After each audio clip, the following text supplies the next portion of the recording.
Warning, the Stone Age Gamer includes a lot of bad language.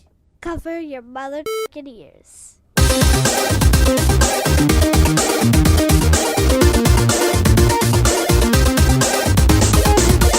Good evening and welcome to episode 217 of the Stone Age Gamer podcast for the week of August 31st, 2018. I am Kris Randazzo, and joining me tonight is crunchy digitized voiceover Dan Ryan. So very crunchy. The Genesis. Summer's pretty much done. Not that the temperature outside agrees, but so is our summer series, which is exactly what we're going to be talking about today. Before we go any further, here's your weekly reminder that you can email us at mail@geekade.com. Just include the word Stone Age Gamer in the subject line, and you can let us know what you think of our show, what topics you would like us to discuss in the future, or just say hello because we always want to hear from you, the listener. For example, we got an email from Ferg, from the host of the Atari 2600 Game by Game podcast, one of my favorite podcasts, one of my favorite people, and an excellent baker. Dan? An excellent baker. He is. We had his challah bread. We hollered about it. We certainly did. Would you like me to read the email, Kris? Yes, please. Hi, guys. Thanks for the kind words for my podcast on your last episode, which I enjoyed very much. I feel compelled to answer your question about my own vacation games since you asked. I got Coleco's Electronic Quarterback when I was 8, so that would have been the first game I took on a car trip. Usually I brought books or my tape recorder with a hard plastic earbud, only one, mind you. We never played board games in the car. We could have, since we weren't wearing seatbelts then. At my cousin's house in the 70s, I remember playing Pong in their basement, which was the first time I had seen it in person. That was also where I received the Atari VCS for Christmas in 1980. I guess that was a vacation. Aside from going to places like Fun Spot, nothing really sticks out for me until I got a DS when it was new. I brought that with me on several vacations with my wife. Normally I get up earlier than she does, so I would have something to occupy my time. A few times we had to travel for her work, so while she was out, I spent most of the days banging my head against the wall in Phantom Hourglass or realizing that my Super Mario Bros. 2 skills had gone down the toilet. These days I have an Atari Flashback Portable, so I bring that on vacations and work on my podcast when I have some downtime. In closing, I do love Monopoly very much, but no one will play with me. Thank you. Dan, I think we need to meet up with Ferg and play Monopoly. I would totally play Monopoly with Ferg. When we drove down to Florida, we listened to a bunch of Ferg's episodes that I had backlogged, and he's just such a damn joy to listen to. Isn't he, though? I love listening to Ferg talk, really about anything. You know, and half the games that he mentions are things that I'm only vaguely familiar with. But man, just if you are not subscribed to the Atari Game by Game podcast, you absolutely should be.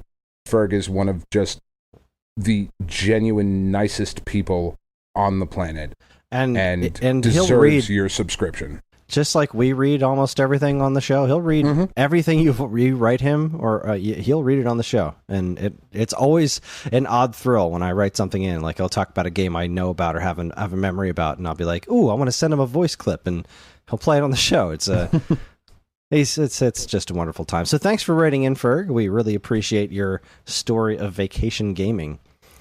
But Dan and I, as you have noticed, are back from our vacations. We are both, well, I'm sure we were both well-rested when we got back from our vacations. But, yeah, I wasn't, but, you know, that's you went on vacation with your kids. Karen and I got to go on vacation without the kids, and that was pretty outstanding. I mean, how fucked up would it have been if I was like, all right, kids, mommy and daddy are going to Disney World. Deuces! Like, that would be really... really mean. It definitely would. It would be so not cool.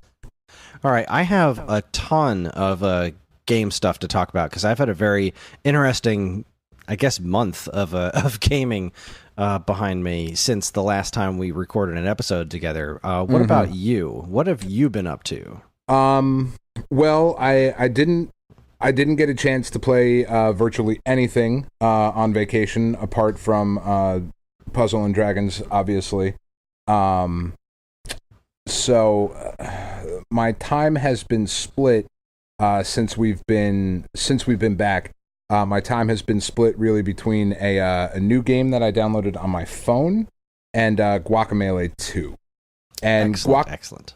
Guacamelee 2, I do not want to go too much into this week because the game is still just a week old at this point, and I don't want to really spoil anything. I am like 5 minutes away from the final boss fight, I believe.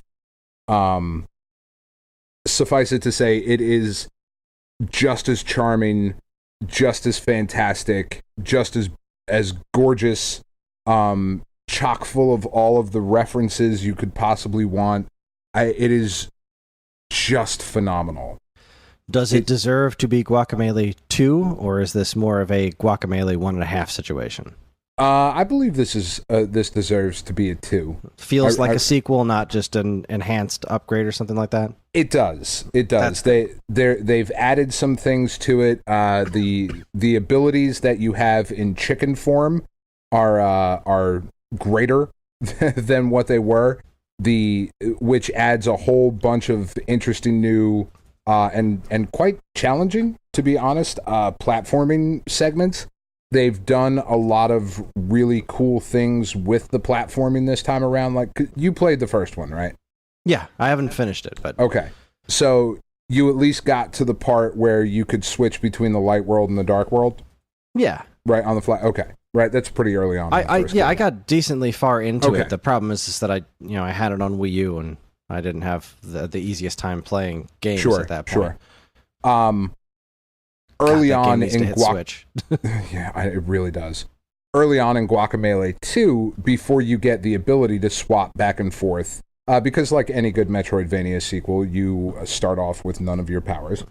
So before you get that ability back to switch between the light and the dark world, there is a section in the first like little temple area that you're running through where there are waves of the dark world floating by like in a timed pattern, and as you're trying to make your way platforming through the level is changing as these waves kind of float through it, which like it was just really cool and interesting, and really hard like the first time because you're like, fuck, I just want to change. I could do the thing. I did the thing before. I could do it. Just give me the goddamn power, you know. So like there's some just some of that, but just really, really well done. The writing is somehow even more self-aware than it was the first time, and that's really, really funny. It's just fantastic. The other game that I've been spending time with is an iPhone app called 80s Mania Wrestling Returns. And was it called 80s Mania Wrestling Returns for Dan Ryan? I think so. Like they really did make this game just for me. You get to be a booker basically, and like run shows and sign wrestlers, and you know pick who's going to do a mic spot and pick the matches, and there's all this stuff to unlock, and none of it is licensed wrestlers at all, but they are all throwbacks to very 80s and 90s pop culture references. Like one of the openers that I got, because like your wrestlers are broken down to where you would put them on the show. You have openers, you have jobbers, openers, mid-card, upper mid-card, main events, and then legendary wrestlers is what I've seen so far. So one of the openers that I have that you would, you know, typically book in like your first or second match of the night is his name's Keith Blood, and he looks just like Kiefer Sutherland from the Lost Boys. I have a jobber character named Mandana. It's just a dude dressed up like Madonna. Like there's obvious send-ups of like The Rock and Ric Flair and Stone Cold Steve Austin and Hulk Hogan, and I have Starboy and the Piranha, who are very obviously Starman and the Amazon from NES, you know, from pro wrestling. There's just there's so many cool things in this game, and there's not like you don't play any matches. There's none of that stuff. It's just a basically like a resource management sim in the world of wrestling, and it's super duper cool. The last thing that we did spend some time with that Tiff just reminded me of was Knowledge is Power, which was a free game that was given out with PlayStation Plus. It is a British quiz game where anybody who has a phone or a tablet or whatever can play the game. Like that is how you control it. And you pick a character and you answer trivia questions based on like pop culture and history and sports, and it's set up like a game show, like kind of a cheesy game show. There's like a silly host and all these different categories to answer, and as you're going throughout the games, you can do different things to like fuck with your opponents. So like you can cover their answers in gloop. So you have to, on your phone, you have to swipe away the gloop before you can see what the answers are. Or there's another one where it like encases it in ice. So you have to like tap it 3 times to break the ice first, and then you can click your answer. And you get points based on, obviously, if it's correct and how fast you answer. It is way more fun with more people. When Tiff and I play with each other, it's just like, well, I'm going to cover your answers in gloop because you're the only person here. You know, but like we played with, you know, my mother-in-law was down and we were over at my sister-in-law's house, and a bunch of us just sat down, and, you know, my mother-in-law just took out her iPad and logged into the game, and like we're just all playing this game around the TV. And it was just really awesome family gaming that's really silly and fun, and, you know, has some elements of strategy to it, and yeah, like you can just sit and hang out and play a quiz game, and it was really awesome. And if you don't have PlayStation Plus, the game is like $10. Neat. Yeah, it's a damn good time. I like quiz games. I wish I had more people to play them with. This is great. We downloaded Use Your Words a long time ago. That's a really fun game to do in a group setting. But alas, we haven't been able to play it since because it's just Karen and I. And when it comes to those kinds of games, it's just like, well, playing them 2-player, like you just said, is a flawed experience. It is. It's not ideal. Yeah. Anyway, so that's cool. All right. Let's go. Let's head back a few weeks because I got to do some super fun things. So, went to Long Island Retro, and we did our panel, which was an absolute blast. Long Island Retro was a really fun show to do. The show floor was pretty packed with some awesome stuff. I was eyeing up a copy of Ninja Gaiden for Master System. They had a boxed copy of it there, and somebody, I believe, just wrote about that on our website. Sure did. I don't know who that could have been. Someone dashing. Certainly. I was I had wanted to pick it up. I wound up ultimately not, because it was more money than I wanted to spend while I was there. What were they asking for it? I think it was like $50 or $60. It was a really good deal. That's not terrible. No, not terrible at all. It was a really good deal. It was just I kind of didn't want to spend more than like $20 or $30 because money was a little tight that week. So I was at the show with our friend Mike Sheridan, and it was his first game convention. He had never been to a show before. So he wound up picking up a handful of interesting things, including a like light up sign with the Castlevania logo on it. That's cool. Absolutely awesome. This one table had them. They had a Nintendo one that I almost bought, and like that would have been my thing to bring home. But the guy standing next to me bought it before I could. Aww. That guy standing next to me was Craig Incerillo from Game Crazy. Really? Yeah, my old district manager. Well, that's odd. He bought it, and I was standing there just thinking to myself, like, damn, I really wanted to buy that. And then he's paying for it, and then I'm looking around at other stuff, and I start eyeing up the Ninja Gaiden, and I just hear Kris. I'm like, Craig? The hell? So that was neat. What I did wind up picking up, if you remember, we did Long Island Retro a few years back, and I wound up picking up an R-Zone XPG, the R-Zone handheld thing that doesn't strap to your head. Yeah. And I bought it from this guy who just, I don't know, I was talking to him about, stupid stuff for our panel, and he showed me that, and I wound up going back and buying it after the panel because it was more than our $20 limit. Right. So I'm looking around for something to buy, And I walk past this table, and the guy behind the table is like telling me, like, "Hey, you want to pick up this stupid thing?" And he was like showing me this stupid thing. He's like, "Come on," and you know you want it. I was like, "Well, I don't even remember what it was." I said, "Well, I like stupid stuff, but not that much." And he said, "All right, well, how about this?" And he pulls out oh God, I can't remember what it's called. It's sitting in my closet right now, and I could go get it. You know what? I need to. Hold on one moment. Dan, vamp. Certainly. I'm really not gonna.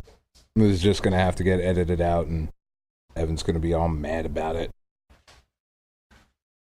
It's all good, though.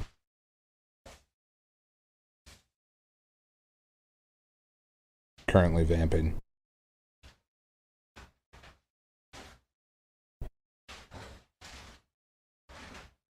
Vamping hard. Like Vampirella. Pretty ridiculous. Mm-hmm.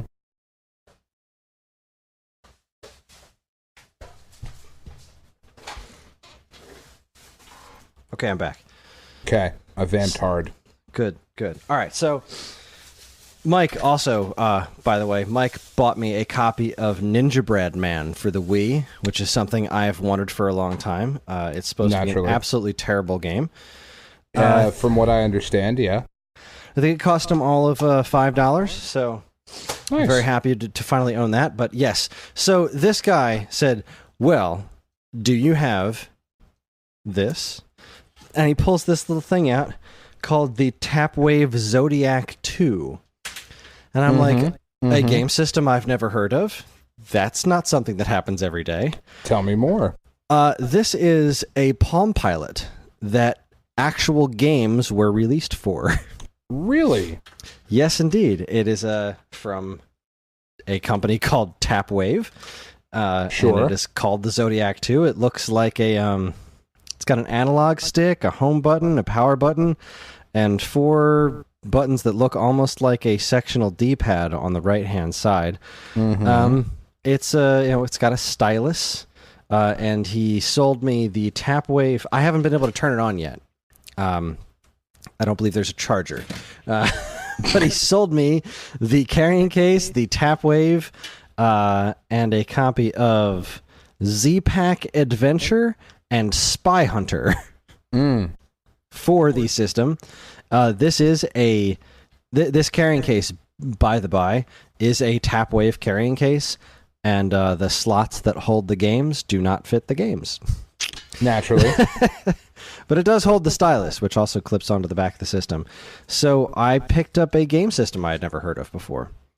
Well, that's super cool. It is, and if I can turn it on, that would be even cooler. But I don't even know how I'd begin to turn this on. It doesn't take batteries. It just has some sort of like internal charger thing. What's neat, though, is that this on the back says Tapwave First Edition, but on the front it's called the Zodiac 2. Sure. It's the first edition of... you know what? It doesn't actually matter at all. Because I now have a Tapwave Zodiac 2. I think he sold it for me like $30. The fun part of the story is, after I bought it, he was just like, "I knew you were going to buy this." I was like, "Really? How did you know? How did you know I like stupid things?" Like, because a couple of years ago, you bought the R-Zone XGP off of me for the same reason. I was like, "Son of a bitch!" It's the same guy. And he totally remembered me from years ago as the sucker who bought the R-Zone from him. So he knew he'd be able to sell me this thing he's been trying to unload for years. That's awesome. So those were my pickups from Long Island Retro. I really wanted to buy more, but I didn't have infinite money. That night, I crashed at Mike Sheridan's house. Mike Sheridan has an Xbox One, and I have finally played Cuphead. And what did you think? I freaking love it. It's so good. So good. It's so good. So much fun. It looks and plays just exactly as I imagine. I don't like the Xbox One's controller. No, not at all. Not really. I'm so used to now the PS4 and the Switch controllers, and I don't really care for the Xbox One's controllers. But man, I wish this game was on Switch, because I'd love to have it just with me everywhere I go. It's one of those things I'd like to just, because the levels aren't super long, you know, I could just play a level for a minute and then that's my 10 minutes on my break or something like that. It's so perfect for it. I'm so bummed that it is Xbox exclusives because it's so good. It's gonna, at some point, we will end up with like the sequel or some special version of it. I have to believe that. This game is too big, like, you know, for a game that Microsoft didn't actually make. This game is too big to be that, you know. That studio has said that they own that IP. Microsoft doesn't own it, so there's no way this isn't going to go multi-platform eventually. But it's just such a shame because you know this game would do so well on PS4 and Switch. It really just would. No question about it. It would go extraordinarily well. So that was nice to finally be able to say I've done that, you know. Mike's house seems to be a great place for me to play games I've had no opportunity to play before. That's also the place I played Street Fighter V for the first time and only time. For the first and only. And I just didn't love it. But we've talked about that. Cuphead, I absolutely loved. I didn't want to leave. I was playing it the morning. I had to go home, and I was like, man, just one more level. It's so good. Just one more. I beat the carrot boss. That was fun. Nice. That was super fun. Great game. Let's see. I finally finished Bloodstained: Curse of the Moon. Did you play that? I have not gotten to that yet. You should. It's great. I'm sure it is. I want to play it. It's unabashedly Castlevania. Like which is great. Damn near copyright infringement. That's fine. Yeah, no, I'm great with it. It's absolutely awesome. I mean, geez, have we even had a chance to talk about the Smash Brothers thing at all? What Smash Brothers thing? The Simon Belmont being in there? Have we recorded an episode since that happened? Nope. Oh my god. All right. Well, all right. I finished Bloodstained: Curse of the Moon, which is basically Castlevania, a new NES Castlevania game, and it has a lot of replayability, a lot of really fun tricks. The last boss was a complete pain in the ass, but I'm really glad I played through it, and that was great. I'm assuming. Have you seen any of that Smash Brothers direct footage? I know you don't care about Smash Brothers, but have you seen any of that stuff yet? Not very much. I think the news broke when we were on vacation, I think. Gotcha. And I just didn't like... I just need to send you the videos. I mean, you just need to watch the trailers. I know you're not going to play the game because really, what the heck would you even care to? But well, I will because my kid wants it. So that's true. The trailer with so Castlevania's and Smash Brothers, which basically everything we've wanted this whole time. Oh, it's like now the only thing left for me is Ninja Gaiden, and then every major Nintendo like NES era property is there and represented, like all the big heavy hitters. But seriously, Simon Belmont looks perfect. We got Simon Belmont and Richter Belmont as playable characters, which is awesome. Richter's an echo of Simon. You should see just the way they made him walk, and it's so. You remember how they did with the Mega Man sprite? They basically took the Mega Man sprite and made it a 3D model. That's what they did with Simon Belmont. So he stands in that same beefy position. He has the same walk, but the trailer is amazing because they straight up kill Luigi, which is awesome.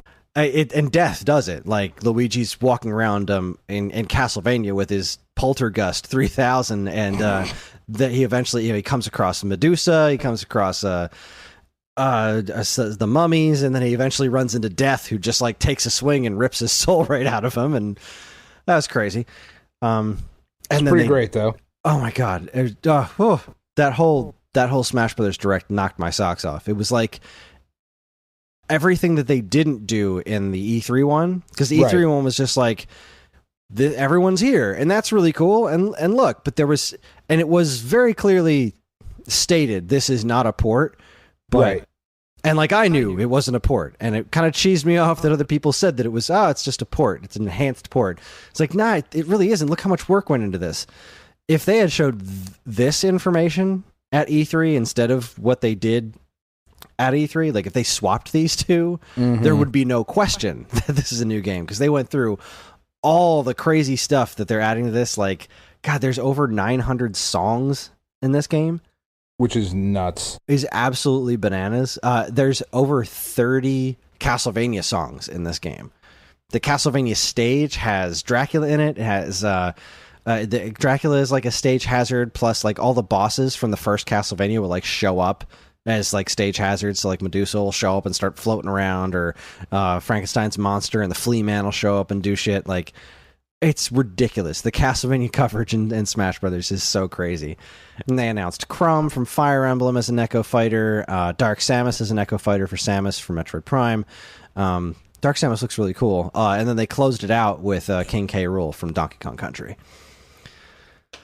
Which made me just do cartwheels, because not only do I love King K. Rool and I love Donkey Kong Country, I know it's something that people have been asking for ages, and I love just what they did with the trailer, because it was such a troll. It was such a freaking troll. It was so ridiculous. Because I was sure that they weren't going to do it.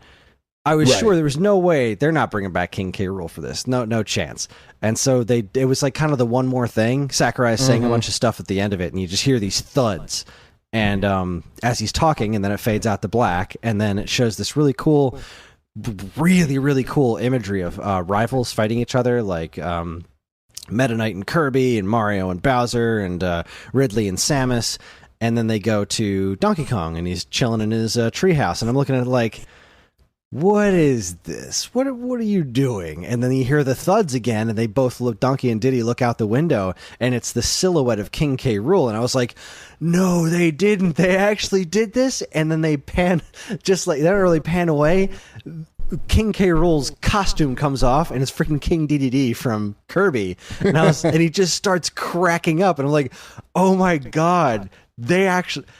Sakurai is going to get murdered on the street. Like, somebody's going to kill him. Because I was sure when that happened that was where they were going to end this. Like, it was some weird ending prank. And then the actual King K. Rool comes up behind King Dedede and just beats the shit out of him. And this crazy rendition of Gangplank Galleon starts playing. That's it's like a mariachi cover of Gangplank Galleon, which they later posted an extended version on the Smash website. That so not only is it a mariachi version of Gangplank Galleon, but it also has like a rap segment in it, which is fantastic. Oh my god, it's amazing! You got to hear it. It's just ridiculous. And David Wise approved of it. It was listen. I follow him on Twitter, and somebody asked him about it. He's like, you know what? I never imagined it with a mariachi band and rapping in the background, but hey, it sounds great. But why not? Why not? So yes, that reminded me of all the Smash stuff, and I've been writing a whole bunch of crazy Smash Brothers stuff on the SAG blog. So if you want to hear me pontificate more about Smash Brothers, that's where to go. Okay, all right. Let's see if I can blow through more of this stuff. I went on vacation with Stone Age Gamer, and I got to visit their store, which is absolutely incredible. I took a video of it that I'm going to send over to Dean to try to edit and put up, because I just kind of went on a little tour. There's a great video tour on their Facebook page, but I got to go into the basement and the attic. The basement was where they make the EverDrives, which was really cool to see. Like, they got all these like workstations put together where they take the shells and they drill holes in them, and they add the labels and sand things and paint things, and that was really cool. The attic, though, just completely knocked my socks off, because the attic is like, I cannot believe how much product they have. I cannot friggin' believe it. There's just this actual avalanche of controllers and systems that's just like there. Behind it's this giant mountain of things in front of these shelving units that are just, I mean, I'm talking about like 40 or 50 PS1s, 30 to 40 PS2s, just chilling there. A stack of NESs as high as my head. More Ataris than I've ever seen in one place at one time before. I'm talking like at least 50 Atari 2600 units just stacked. They have an absurd amount of product. I can't believe they have so much stuff. It's absolutely crazy. If you're in Ohio, anywhere near Salem, you've got to visit this store. It's just nuts. And they have a lot of really cool stuff downstairs too. And they also, in their back room, they had a bunch of pinball games, because not Ryan, Andy. I think Andy is a bit of a pinball enthusiast, so he's just got a bunch of games back there that I mean, I don't think they let customers back there, but one of the games that was back there was Black Hole, and I'd never seen that in person before. I've only played the virtual version. Man, that machine is awesome. Is it? I didn't really get why it was such a big deal in the pinball arcade. Like, I felt like that was one of those things that was like, wow, we got Black Hole. This is such a classic cabinet. But because I'd only played the virtual version, like, I thought it was neat that it had this second tier to it that you could go and basically play upside down. Like, that was neat. But boy, that thing in person is just a really beautiful cabinet with like all these different layers of clear plastic and whatnot that make it look like really 3D. It's a wonderful machine. That was awesome. One of the highlights. But when we were on the actual vacation, we went to Cedar Point, which is like this roller coaster park, and they had this giant arcade there. That's not great. it's a humongous arcade, big, but shitty. Most of it's broken. They've got all these like ancient pinball tables against the wall. None of them work. Every single one has an out of order sign on it because they're freaking ancient. And I mean, like, they don't even have like any sort of screens on them. They're like really, really, really old pinball machines.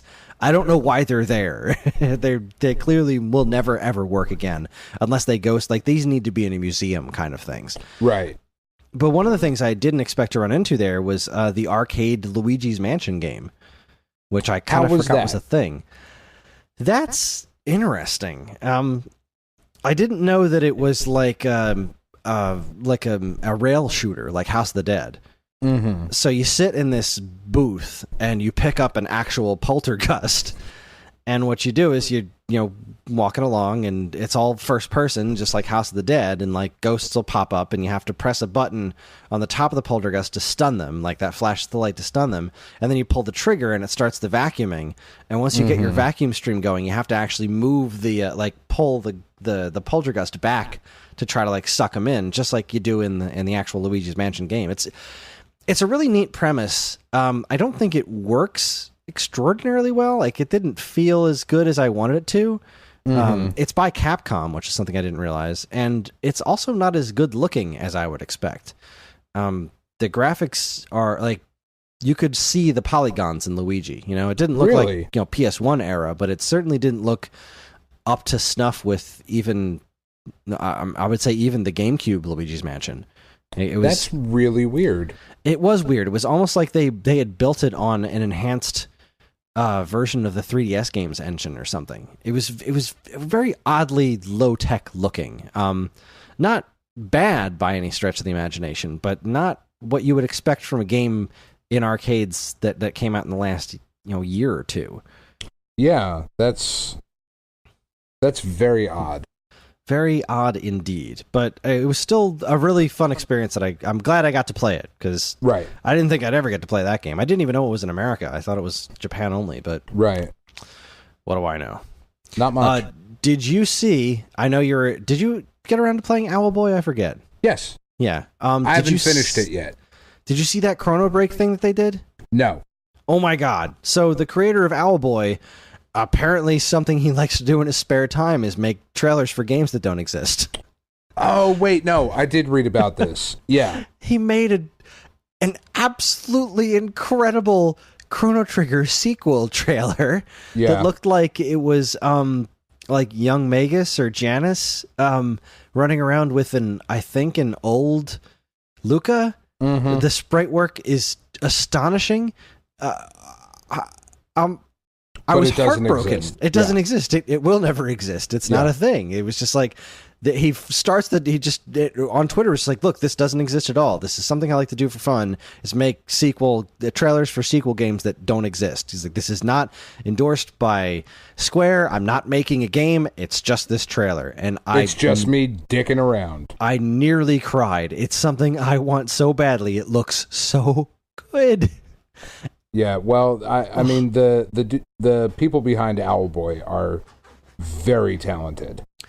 And it's done in Owlboy's art style. So it's like those character designs, but with the same visual sensibility as Owlboy, which is very pretty. Yeah. So, Yeah, I did read about that. I didn't watch it, because I did not want to ruin my day. Yeah, it was somewhere between like I was so happy and so sad. It was just, it's absolutely stunning. It was very Jesse Spano of you. You were very excited, but very scared. Yes. Saved by the Bell? Nothing? I know who Jesse Spano is. I'm not getting that exact reference.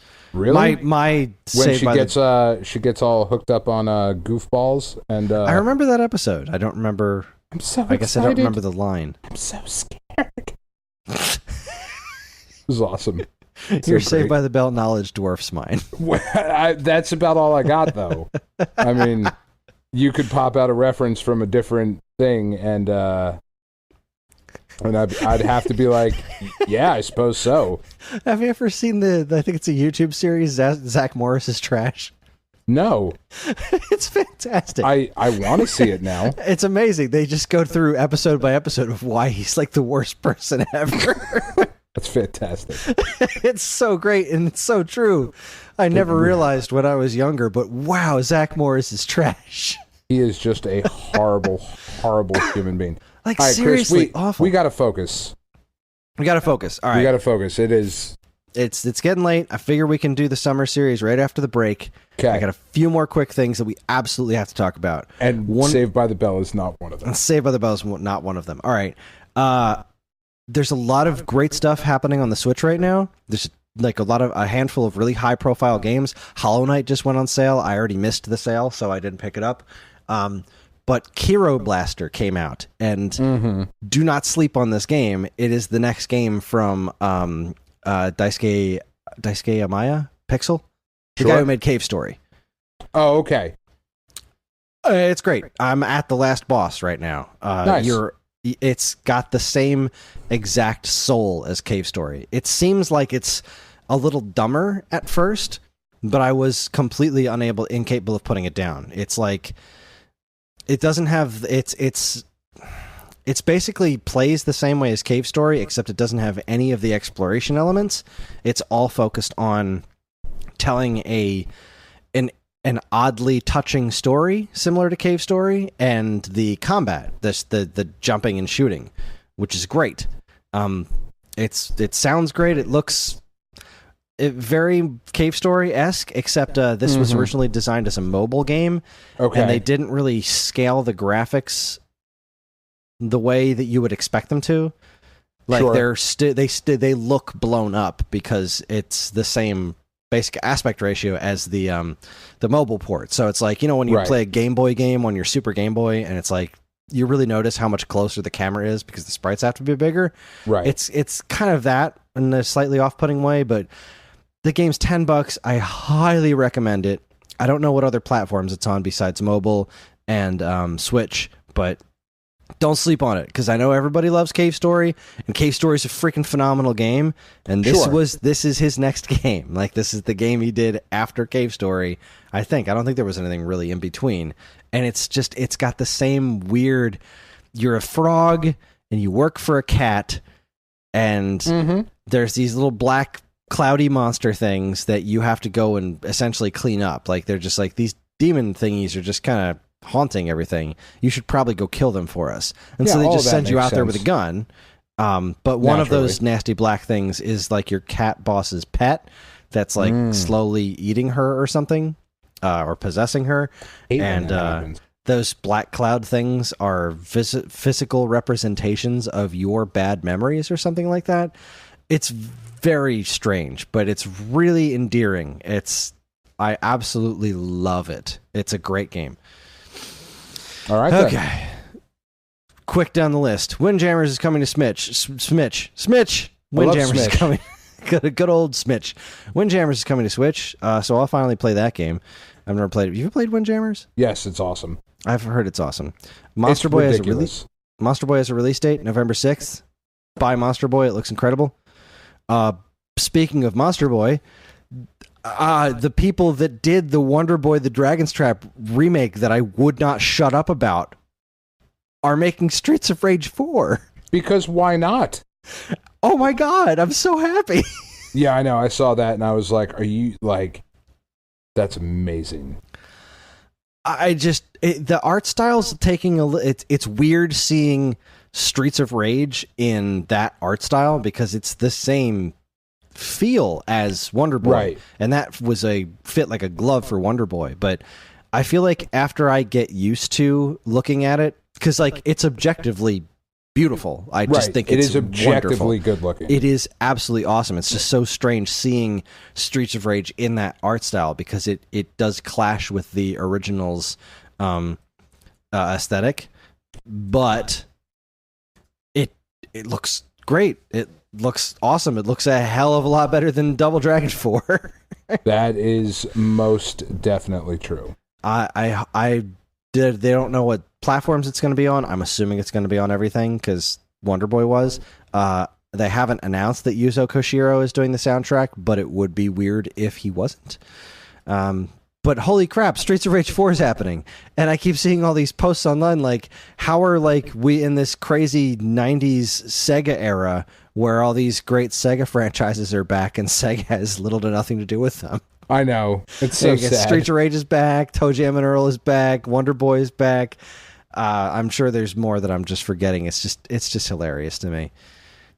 And the only other major thing, the most important piece of news to talk about, earlier today, there was a Nindies Direct. Mm-hmm. And during that Nindies Direct, a game that is currently called Untitled Goose Game was announced. Which is big fucking news. You know how I feel about Untitled Geese, Chris. So, I'm assuming you did not see this. No. This is a game where you are a goose trying to fuck up everyone's day. That sounds awesome. I'm in. It is a stealth game where you play as a goose, and like did you look at the trailer? It's just like, this is peaceful town, and you were an awful goose, and like there's a bush there, and the goose head pops out of it, and you walk up behind this dude and go honk, and he drops his hat, and then you run and steal his hat and run away. Yeah, I fully support everything you just said. I am so sold on this game. I can't freaking wait. Yeah. It's a segment where he steals someone's lunch. Like, the point of the game is to just piss people off as a goose. There's not a honk button. The point of the game is to just be an absolute shitty goose. And I love everything about that. The tagline, what was it? I was just on their website, Untitled Goose Game. It's a lovely morning in the village, and you are a horrible goose. That is an excellent title, or an excellent tagline. I mean, like, there was a handful of stuff in this. Like, they announced a date for Undertale. I'm gonna buy. I'm really stoked to finally play Hyper Light Drifter. I heard that game's great, but I remember after one of the last Nindy Directs, I left absolutely in love with The Messenger, West of Loathing, and Bomb Chicken. Right. I have now played and beaten Bomb Chicken and West of Loathing. They're everything I wanted them to be, and Messenger comes out in 2 days, which I've already pre-ordered. Is that the ninja game? Yeah, that's the ninja game. That I'm excited about that one. There was they were at Gamescom, and the director of the NES Ninja Gaiden and the sound composer went and played the game. That's awesome. And they did it. When the guys found out that they were playing their game, they sat them down for an interview, and they were talking about how much they loved it, and they were really excited about it, and can't wait to play more. So that's really awesome. exciting. But yes, of all the things that were announced in this thing, like, yes, I'm excited for Hyper Light Drifter. Untitled Goose Game left me absolutely wanting more. That is my game of today. That made me so happy. One last thing before we go to break.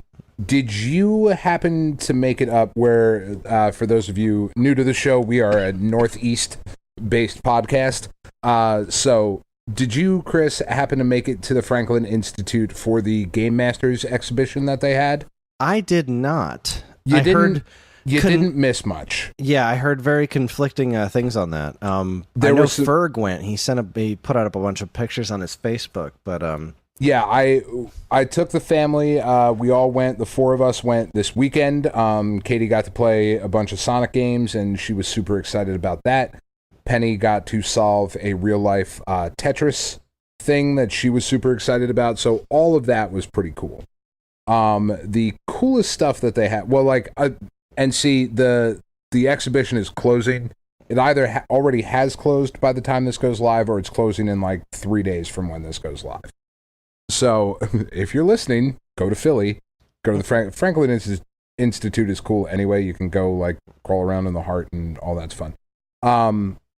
A bunch of the so like when you first walk into it, they have like an arcade setup, and it kind of goes from like Tempest up to like shit. I think like Virtua Fighter was like the newest arcade game in the timeline that they had set up there. But like Defender was broken. And I was like, well, fuck, man. Like that sucks. I want to go play Defender, and like some of like the Arkanoid style games, like the trackballs, like these games had just obviously been abused over the last 4 or 5 months, however long this exhibition is going on. Like stuff was looking in disrepair. But what was super cool is they had a bunch of different focuses on creators. So they had a bunch of the Sonic Team stuff there, they had a bunch of Blizzard stuff there, and they had like original artwork and storyboards and different stuff like that, which was all really cool. But there were two that stood out. There was Tim Schafer, and they had a bunch of the original artwork that was done for Psychonauts and stuff for Grim Fandango and stuff for Full Throttle and stuff for Brutal Legend. And they also had Tim Schafer's his job application that he sent in to Lucas Games at the time, which was a visualized text adventure of him getting a job at Lucas Games.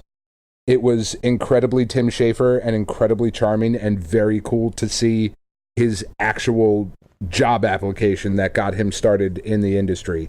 That was super cool, along with like all the concept art that was there for Psychonauts. And you could, if you've played the game, you could see where things were changed, or like, oh, like I see that character, but they tweaked it a little bit. And the storyboards of like the opening sequence of Rasputin like coming in as the counselors are talking and all that, very, very cool. But they also had game design documents and original concept sketches for Shadow of the Colossus.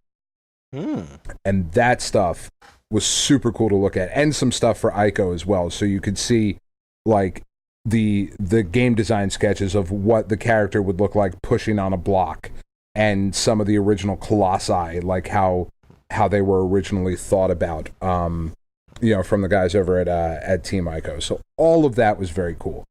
I don't know that it was necessarily worth an additional $30 on top of a Franklin Institute ticket, which is, we just buy the family pass. I don't know how much it is, but I think it's like $40 or so. So like $70 to go see it. I don't know that it was worth it, but it's kind of cool that we have reached the point now where we can have these sorts of exhibitions and all of this stuff can be on display. Like if you were a Sonic fan, you could go in there and you could play Sonic 1, and Nights into Dreams was there, and Sonic Forces, the latest Sonic game was, so you could kind of see the evolution of a development team and a studio and where their ideas went. And it was all just, it was pretty cool.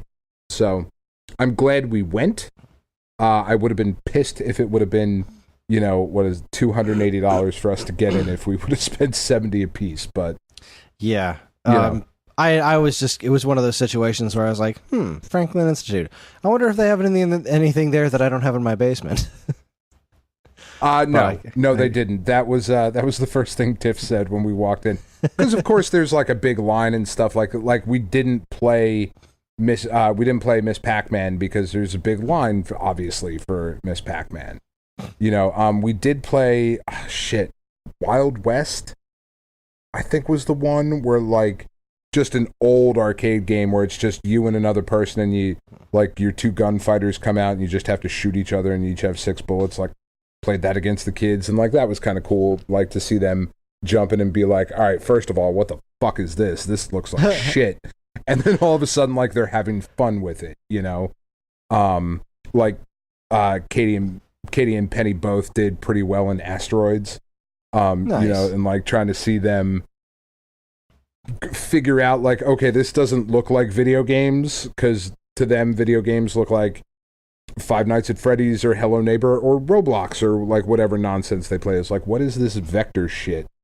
Not sure we're into this. But yeah, like the first thing Tiff said when she walked in, she was like, I'm not waiting in any of these lines. We can just go play this shit at home. I was like, it's fair, you know. But you won't get the full experience. True. So anyway, it was cool. all right. Well, that was a nice report. I'm glad you got to talk about it, because I was really curious about it. But you know, my kids wouldn't have gotten anything out of that. I mean, Ellie would have just been like, rah, because she's one, and John would have been like, okay, but I played Pac-Man this morning. Right. Like I played it in the car on the way here. We play retro games all the time, so I'm not impressed. Oh, look, there's a tablet set up with Minecraft. Like, ooh. Yeah, he's still not into that. I don't know. They did have like a big Just Dance station set up, and like people seem to be digging that, and like there was a focus on that game company, so they had like Flower and Journey. Okay, that's cool. So like that was good. Like it was a really interesting showcase, and they had some local developer stuff there that I just did not have a chance to really spend any time with. But it was cool.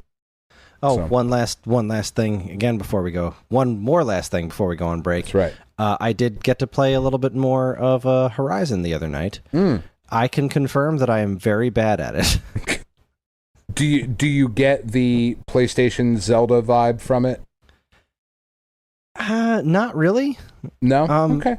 It's really feeling to me very intrinsically different from Breath of the Wild. I mean, I did finally get to be adult Aloy, and I'm right at the beginning of being adult Aloy. I was interrupted, unfortunately, with other stuff, but I'm running around, and I'm surprised that dude didn't die. So what's your mentor or whatever guy's name? Like, you wake up for the day of the thing that you're going to do to try to find out who your mom was or whatever, and like he's not there. Bob. I forget. I think it might have been Bob. He's not there, It was and Diane. I'm immediately like, that guy's dead. This guy doesn't have a very strong personality. He's extraordinarily important to you on a personal level. Right. There's no way he's not dead. There's no way they haven't killed him. And I just walked over. I was like, "Oh, he's just standing on a cliff. All right, he's just hanging out, waiting for me. Okay, cool. I'm still confident he's going to die at some point, but sure. it is the stealth stuff. I am just not great at. I'm not really getting a good handle on it. Because when I was still the kid and I had to rescue that dude, like right in the beginning, I'm like, all right, cool. So I'm looking around, and I was feeling confident with myself, because I only died twice doing that, which I don't think is something you should be doing. It's like a tutorial thing. I don't imagine a lot of people died there, but I died twice, and I was feeling pretty good about myself only dying twice. So now I'm out in the world, and I'm like, all right, well, now I'm grown up Ailey. I gotta be a relative badass. Let me go find some stuff. Great. He sent me out to go find those like fire arrow things. Yeah. And so I go down to the field. I'm like, I got this. I can project that guy's path. Cool. I know where he's going. And then the one I didn't see behind me just up and pounced me and killed me. Because it's like, I should probably look around me more. Yeah. Okay. Yeah. That's the thing you should do. Yeah. I'm not good at it at all, but I did fight my way out of a couple of different positions. And that's kind of the big difference between this and Breath of the Wild is Breath of the Wild, I feel, is a lot more gamey. Okay. It seems to be a lot more focused on, like, if you want to do stupid stuff, you can do stupid stuff. Like, this game really seems it takes itself very seriously, and it's to its credit that it does.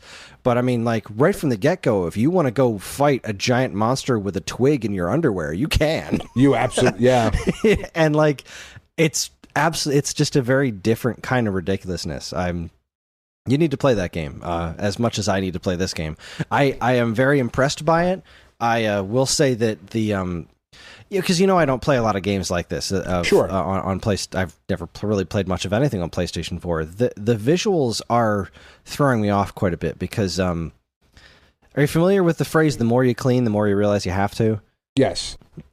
This game is absolutely gorgeous. So when there's a crack, when you start to see the seams, it's so much more noticeable. Like, Breath of the Wild has a very simple art style, and so the cracks are all over that game, but you almost don't even notice it because, it's just that's kind of what it looks like.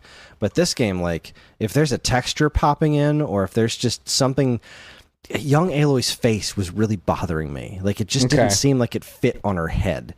There's like every now and then there will be like a screen tear or something that's just like, wow, I can really notice that. And like I remember playing through Doom, and that kind of stuff I didn't really notice that kind of stuff. And I guess because Doom is a much more contained experience, this is very open. There's a lot more going on. But whenever the cracks show up in this one, they seem really, really apparent to me and just kind of very briefly take me out. But on the opposite side of that, when I'm just in utter awe of the way this game looks. It's just stunning. I haven't noticed a lot of those cracks playing it on the Pro. I was just going to say, you played it on a Pro, so you're probably not seeing the same stuff that I am. It's unfathomably gorgeous, and it makes me wish that Breath of the Wild looked a little bit more like that. I can't wait for the next generation of Zelda game to look closer to that. But because the level of detail is absolutely astonishing. I need to find more time to play it because I'm really enjoying my time with the game. I'm just really bad at it. It's so freaking complicated too. Yeah, there's a lot to keep track of. Yeah, like the crafting and like the different wheels and like, all right, hold down this button and then press this one while you're standing on your head and then flip the left trigger and click these two and then press that and you can make 6 arrows. Yeah. Okay. I will not remember that. I think that was one of the things I had mentioned when we talked about the game at our end of the year show last time of like, I hope that is something that in the future is streamlined. Yeah, that's one thing that I will say about I kind of feel like it's a very un-Nintendo type thing. When you jump into Breath of the Wild, everything that you do seems pretty straightforward. Like, this is what you do, this is how you do it. Right. And then this game kind of tells you everything. It's like, right. And now you have to do this. Like, early on in the game, I got to a wall and I couldn't figure out how to get up top. It was like, the dude that I'm following, he jumps on top of this thing. He's like, all right, follow me. And I'm like jumping against the wall. Like, why won't she climb? Nathan Drake would have this scaled in like a heartbeat. What's going on here? But there was like this little tiny rock sticking out that I needed to jump on and grab onto. And I didn't even think that I would need to do that because I'm now used to other games where that kind of stuff is so just natural. Like, you need to scale a wall. We're just going to let you scale this wall instead of you have to find a rock to climb to scale this wall. Little things like that. I love it, and I can't wait to play more of it. All right. Now that we've caught up on what Dan and I have been up to for the last month, we're going to take a quick break, and when we come back, we're going to talk about our Summer Series games, which should be fun, because they were very interesting. You're listening to the Stone Age Gamer podcast from Geekade.com. Stick around.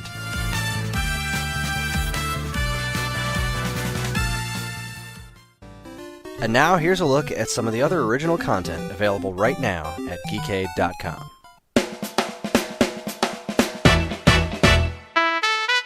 First up, if you can believe it, Kris and Matt are still, 13 years later, talking about Smash Brothers music. If your taste for Smash Brothers characters runs towards those that are prehistoric, simian, or pink, you're in luck.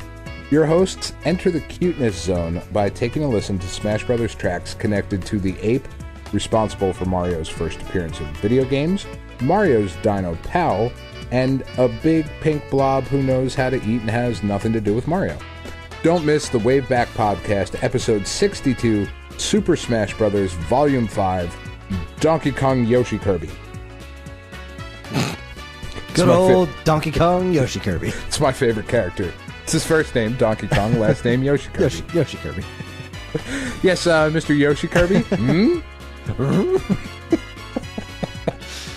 Next, summer is almost over, so get it while it's hot. The latest entry in Dan Ryan's summer series, Kung Fu Fridays, pairs a game and a film that are both the best versions of themselves, arguably. Find out why the Master System version is arguably the one you want to play, and why the director's cut of this week's movie warrants a closer look at the 3-hour-long epic in this week's Kung Fu Fridays, Ninja Gaiden, and a touch of Zen.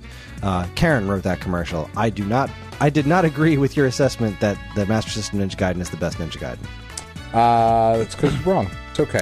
That's because Ninja Gaiden 2, the Dark Sword of Chaos for the NES, exists, and is a vastly superior game to the Master System Ninja Gaiden in every way. There is not a Ninja Gaiden 2 on the Master System, Chris. I said it's the best version of Ninja Gaiden, not the best version of Ninja Gaiden 2. Jeez, dude. Good save. What I meant. Finally, Trish Reyes' coverage of... Finally, Trish Reyes' coverage of the latest season of Venture Brothers is still going strong. The show continues to reach back into its own past to connect dots you didn't even know were there, and this week's revelatory roller coaster and follow-up to a Season 1 episode is no different. You'll need a guide to help you keep it all straight, so why not turn to ours, which is clearly the best. Check out Spoiler Brothers, Arrears in Science. You can catch all this great stuff plus tons of other articles, videos, podcasts, and more right now at geekade.com.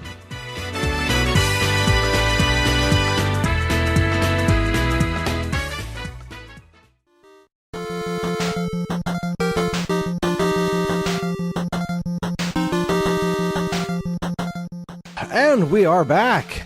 Welcome back. Welcome back, Chris. Oh, thanks. Thanks, Dan. So this week, I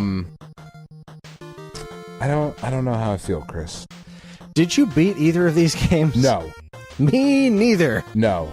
Got a hell of a lot closer in Metal Storm than I did in Pulse Man. Well, I'm pretty sure Metal Storm is like 1/3 the length of Pulse Man.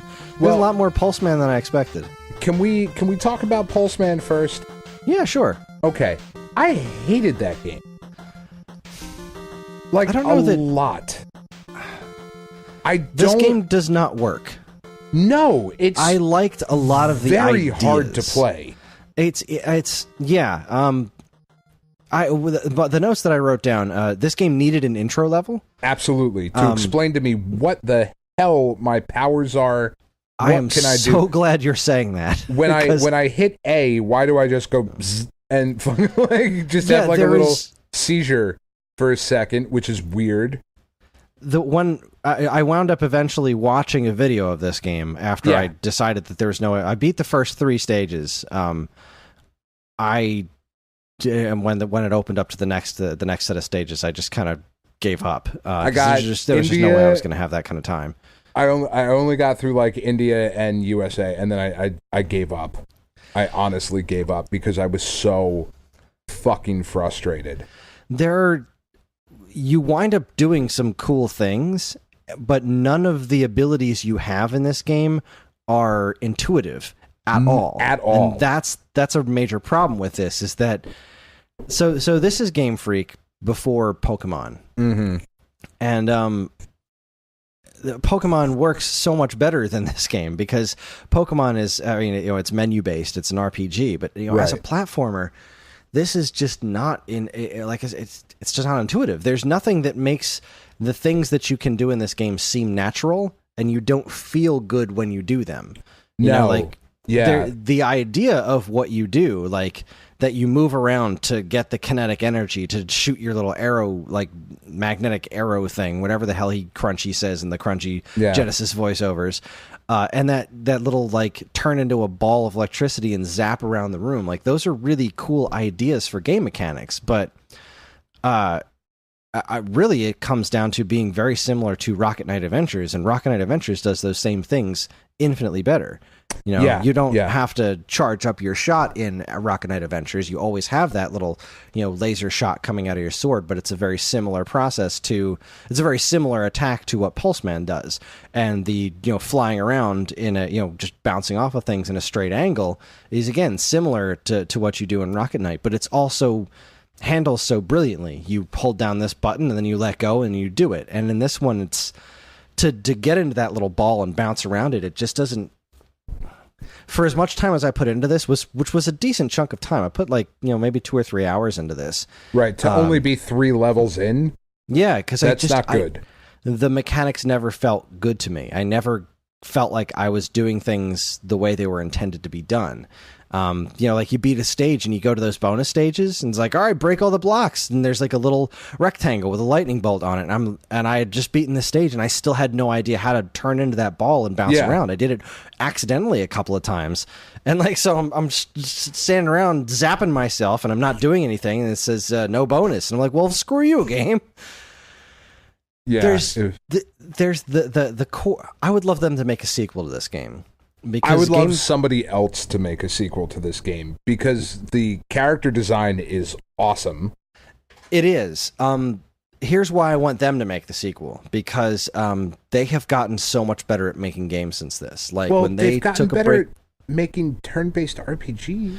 No. They made Harmonite for 3DS. That's true. And Harmonite was great, and it was intuitive. It felt good. It looked good. It played good.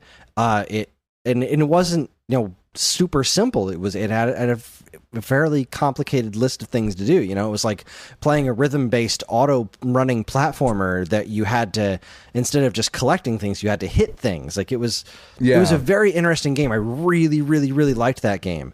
And they did Tembo the Badass Elephant too. Is that them? Oh, that's right. They did do that. I never got around to playing that. That game's fun. I like that. There were just some choice, like you were saying, of you have to run around to charge up the electricity to fire the shot. Like that should go away. It's just not fun. I get the idea. Exactly. It's not fun. It's a neat mechanic on paper, but they didn't really take into consideration whether or not this game was fun to play. This game is very cool, but it's not fun. Also, I also watched a video playthrough of it, and my God, there is a lot of stuff going on. The seizures that this game would go, a lot of times, games don't get released in America for, a myriad of reasons. And, back in the late 80s, early 90s, there was this whole thing of, animes that were not getting released in this country because of the different visual standards that media has to adhere to in this country versus other countries. This game made me appreciate the fact that we have those higher standards of media required, because just good God, I couldn't I'm watching a video and I felt like I was about to have a seizure and die. Yeah, there's some stuff going on. There's just so many blinking lights and strobes and flashes and colors and stuff swirling all the fuck around. There's that one boss who is the sphere, and he's morphing the screen as he goes. Really cool ideas, but oh man, I found the game to be almost unplayable, and I'm so bummed by that because I was so excited for this. Me too. I owned this game. I bought it when it was released on Virtual Console and never really spent a lot of time with it because I figured the few minutes I sat down and played with it, it's all right, I just need to learn this game. But now that I sat down and actually tried to learn it, it's just not well done. It's just not fun. I understand why it has a fan base, because it is cool. It is unavoidably cool, but it very much drips from that 90s Sega mentality. I mean, this was a Sega published game, but this game really needs to be redone. Somebody needs to take this and give it a remastered treatment and make it fun to play, because all the building blocks are there. It just needed somebody to stop them and say, you need to make this better. You just need to make the actual gameplay better, because once you do, you've got a winner on your hands. Oh yeah, without question. It is And I think that's what makes it so much worse. It's like we've talked about with like Justice League and Suicide Squad. It is just left of amazing. Exactly. It's just left of amazing. That is perfectly said. That's what I do, Chris. It is what you do. So Metal Storm. I love this game. This It's game's so awesome. hard. All right. It's so hard. I do like it's something that modern gamers, people who grew up like after 80s and 90s, like if you did not grow up on Nintendo and Genesis and Super Nintendo, one-hit kills fucking suck. You know what? It sucks so bad, and I don't even want to get there yet, right? Okay. See here's the thing about Metal Storm. If you look at this game, like you look at the cover, Metal Storm. This is just like, wow, this is going to be badass. Like, look at this mech that's on the front. Such a cool looking mech. This looks absolutely awesome. You fire up the game, you got the title screen. Like, this is going exactly as you expect. And then you start the game, and the music's just like, da-da-da. I love the music in this game. It's what? It's this extremely kind of happy, really chill music. I love it. Threw me off completely. Yeah. It's a great tune, but it does not match what's happening on the screen even a little. No. Now, and then you look at your mech, Chris. And then your you look badass at your mech, and it's beige. It is beige, which that doesn't really bother me much because, you know, it's just so funny. It is absolutely hilarious. Why is your mech beige? Are you fighting in sand? It doesn't make any sense. Didn't even matter because it's so well animated. The animation is so animated smooth really on your well. character. But so I start playing this game and I'm just running forward and jumping. And what I didn't realize at first was that there's this whole separate mechanic where you can reverse your own gravity, a la VVVVVV, and wow, that's really cool. Like, it is. But unlike Pulse Man, This game is as complicated as Pulse Man. Yeah. But everything feels natural, and it does it with one less button. Like, everything about this game feels absolutely natural. You have the weight that you would expect from this this giant mech that you're walking around with. You know, it has just a bit more weight than something like, you know, controlling Mario or whatever. It's almost like, you know how Donkey Kong has this very different weight than, even though you can still, you know, move in midair and all that stuff, there's just something about the way the character moves that feels heavy. There's something about the way your mech moves that still feels heavy and bulky, which is cool. You know, you've got your attacks, you've got this gravity reversing mechanic, and then in addition to the gravity reversing, like once you reverse gravity, like all your jumps and stuff kind of work that way too. So and when you reverse gravity, everybody else reverses gravity too. So if there's like a dude on the ceiling, you reverse to get up on his level, he's just going to go right down to the floor. So, and your shots like go through the bottom of the screen and come back out the top. Yeah, that's kind of neat that they start working with a lot of that looping stuff, because the level designs are really crazy in this game. Like, this whole really game is weird. But like you mentioned before, this game has these one-hit kills. And again, this is something else. This is in Pulse Man too. Is that Pulse Man is very unforgiving with how much health you have. Yeah, it's a game that requires you to learn it first, and that is something that I don't love. Metal Storm is a very well put together game. Like, if this was a game that gave you 3 hits until you died, it would be damn near flawless. It'd be the greatest game of all time. It would be like the Nintendo game, because it would be so much more approachable. Because it's absurd to me that you are this giant badass mech, and if you so much as walk into something else at a very slow speed, you just fucking explode. Yeah, yeah. But that was game design then. Yeah, but it wasn't good game design then. No, it wasn't, but it was certainly very, very common, especially considering the developer of the game, Irem.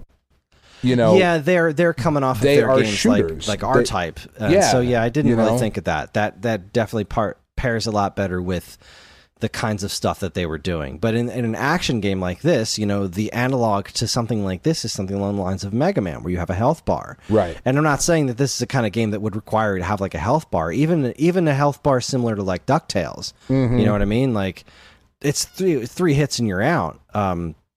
But this game requires it so that you can actually get through it in some sort of reasonable capacity, because you know, the first 2 bosses were pretty straightforward. Yeah. But after that, things just go bananas. Like there's these really complicated things, patterns that you need to learn, and it's very difficult to. And I don't want to complain about it being too hard, because it's not that kind of hard. It's tedious. Yeah. You know, I like this kind of difficulty, but there needs to be some sort of give so that I can learn these patterns. It's one of the reasons Mega Man works so well. You get to one of those bosses for the first time, and you don't have the right weapon to kill him. You just have your Mega Buster, and then you keep fighting him. And you keep taking hits because you keep learning the pattern. And that's how you learn. Yeah. But in this one, you just keep dying, and if you die too many times, you've got to play the whole damn level again. Yeah, which is just not ideal. Exactly. It stops being fun at that point, and that's one of the reasons I didn't beat it. I did go back and watch a full playthrough of it and was just in awe of how crazy this game is. Yeah, it gets pretty nuts. The one of the most fun levels in the game is the auto-scrolling level. Like, it's very, very tough, but it's very, very fun. You know, it is one of those games, like, unlike Pulse Man, like, no matter how good you get at Pulse Man, it's just not very fun to do the stuff in that game. As you get better at Metal Storm, the game gets more fun. Yeah, you know, I can imagine mastering this game.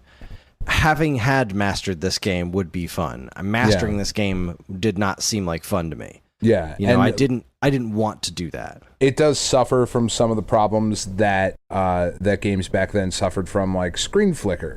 And when there's screen flicker and there's a bunch of shit going on, and I die in one hit, that's kind of not fair.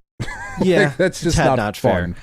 You know, the screen flicker, I got. It was one of the ways of attempting to prevent slowdown, and really the visuals is one of the things that I can't really complain about in this game. Oh no, it looks the art great. Direction I can complain about a little bit, because similar to Pulse Man, the backgrounds in this game are just like, where the fuck am I? Yeah, generic sci-fi background. Like, look, it's green and looks crazy, somewhat techno-organic. But what's nuts about this is all the parallax scrolling. In level 1, you're walking and there's like, oh my, what? Why? What? This isn't something that happens on the NES very often. Like, yes, the sun stood still in the first level of Rygar, but like, besides like I can think of maybe a small handful of NES games that used parallax scrolling like this. And I hope I'm using that term correctly. It's when the background moves slower than the foreground. Yeah. But in level 1, you just get that right off the bat, and I'm looking at it like, wow, this is some advanced shit right here. Like, this is Mega Man 6 Tomahawk Man stage stuff going on here. This is impressive for an NES game. It really, really is. You know, like the last boss in Kirby's Adventure did it.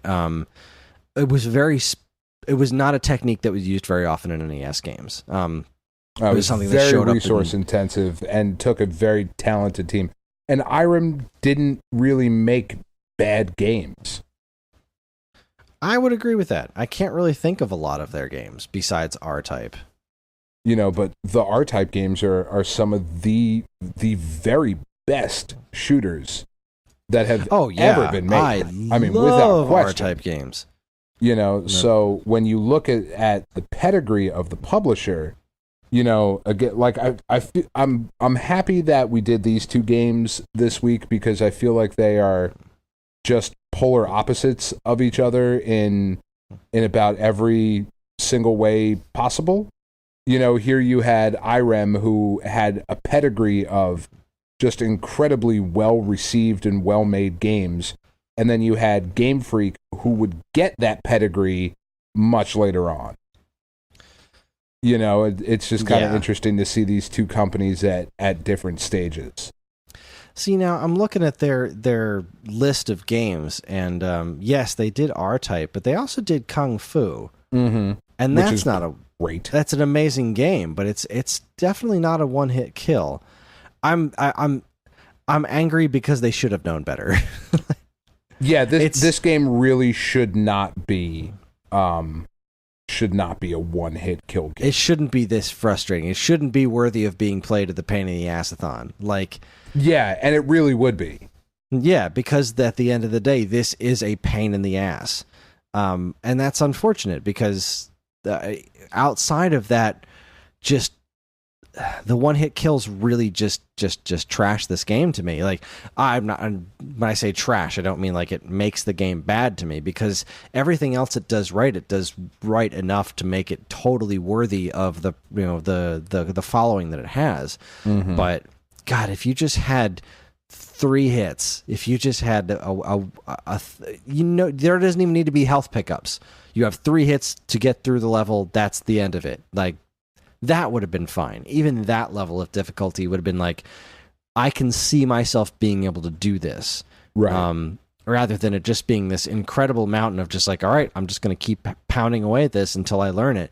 Yeah, at some point that stops being fun, especially at our age when we have lots of other shit to do. Yeah. Yeah. I mean, yeah. But yes, this was a really interesting combo of games to go through, and I'm so glad you felt the same way about Pulse Man, because I was afraid I was coming in here and you're like, yeah, I beat Pulse Man, it was great. No, not even a little bit. Like I said, I really did. I got through the first 2 stages and like was doing the third stage. I was like, I just not going to keep doing this to myself because I'm not having fun.